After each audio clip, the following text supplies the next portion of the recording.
tinanim. Ito, yung tinanim ko doon sa video. Yung mga malunggay. So,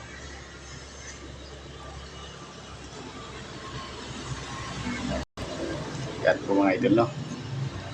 So, salamat tayo, no? At pag may tiyaga, may nilaga mga idol, no? So, dahil nagtanim tayo ng malunggay mga idol, no? May nag-alaga tayo ng malunggay mga idol, no?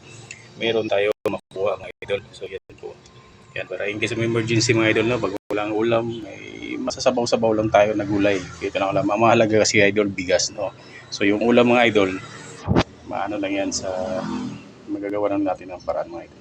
Mahalaga kasi mga idol, no? Pag bigas talaga ang mahalaga mga idol. So, pag wala kang bigas mga idol, no? Yung mahirap mga idol kasi hindi mo magagawa ng paraan, no? Pero kung may bigas ka mga idol, mahilig ka lang magtanim-tanim mga idol.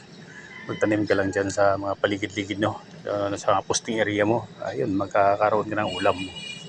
So, yun naman, magandang umaga.